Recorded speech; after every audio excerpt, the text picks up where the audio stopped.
Hello everyone, my name is Stephen Bell, aka Stakui, and welcome back to another official dev diary for Ara History Untold. As always, make sure to go ahead and subscribe and hit the notification bell as we release new episodes regularly here on the YouTube channel. Also, stay tuned for the upcoming holiday special, where the dev team is going to be reading some of your comments to close out the year. Now, today's episode is going to be something that is a little bit different, as we're going to be taking a deeper dive into the Insider Program for Ara. And who better to help us than today's guest, Andy Cataldo, Community and Marketing Manager at Oxide Games. Now, Andy, welcome to the show. Hi, thanks for having me.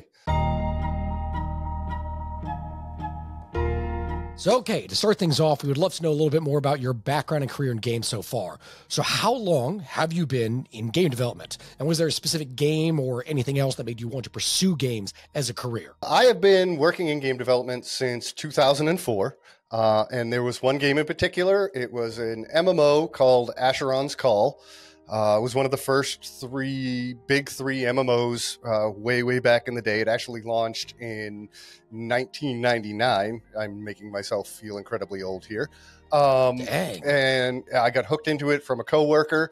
And turns out that the studio that made the game was only about 45 minutes away from me. So in 2004, I was a construction worker, and I decided they had reacquired the rights to the game back from our partner at the time, Microsoft. It's a small world where all that works out. And they were hiring for customer service people.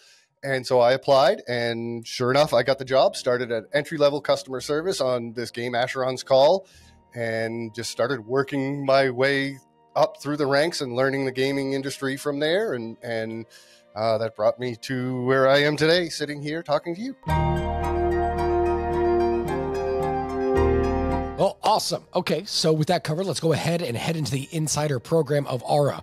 I guess, first off, what exactly is an Insider Program? An Insider Program is something that players can sign up for, where they'll get exclusive access to developers using our message boards that we have in there, as well as exclusive content that can be provided to the players that are in there, and also where you can gain access to being able to actually play the game before anybody else in one of our technical alphas that we hold from time to time, that will allow players to give us direct feedback in mid-development of the game.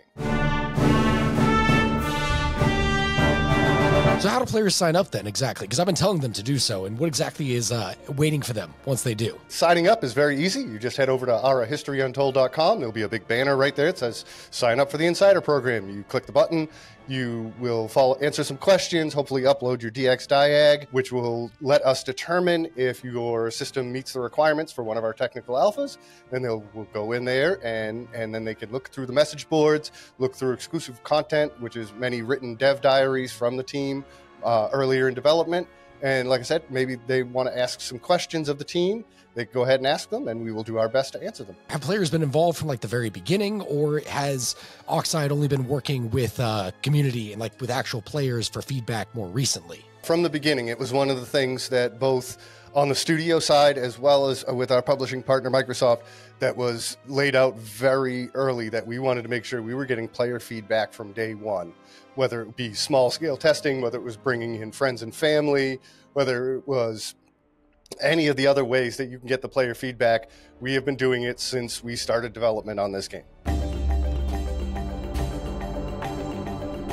Okay, now let's dig a little bit deeper into the whole player feedback process of Ara, because player feedback can range from like simple things like, small bug reports, things like that, to more grand ideas and new features. How does Oxide prioritize and categorize all the feedback and then decide, okay, what actually needs to be implemented? It's a multi-step process. First of all, myself and along with our publishing partner, Microsoft, we have people that gather up all this feedback. We get together, we put it all together, and then we bring it to a smaller group that kind of says, okay, this is where we're looking at to tier it, prioritize it. And then once we've gotten that list and kind of information put together, we take it to the larger leads team for the actual project and for the game. And we sit down, we have conversations with them and decide from there which feedback that they want to take, which feedback they don't, and then prioritizing it from there. So it's kind of a multi-step process, but it's all about trying to find that balance of what is best for the game. Have there been any responses that you received that were unexpected, like from players?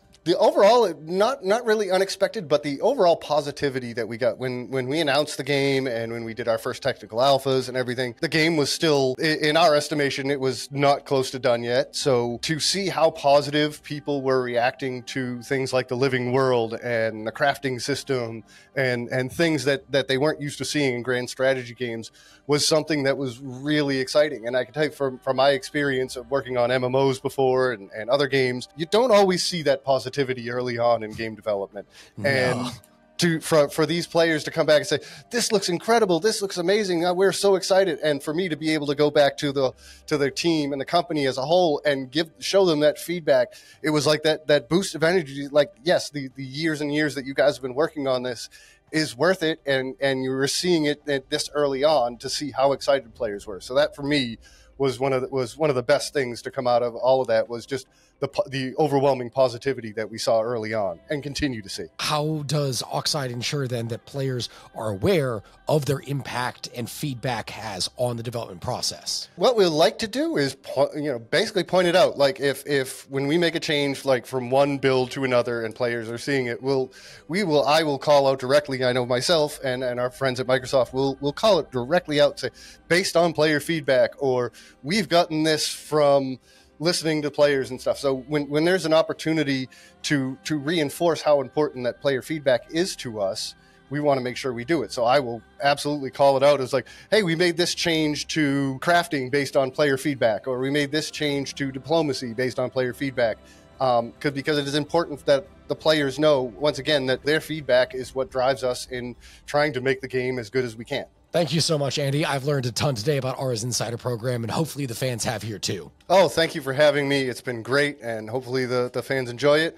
And everyone, don't forget to sign up for our Insider Program at arahistoryuntold.com and get all that insider scoop and be able to be eligible for our upcoming technical alphas. And exactly as he said, thank you so very much for our fans who've been watching. There's so much more to come, so you can stay up to date with the game by going and subscribing to our YouTube channel for future Dev Diary episodes, and make sure to follow us along on the social media platform of your choice, and do not forget to wishlist Ara History Untold on Steam.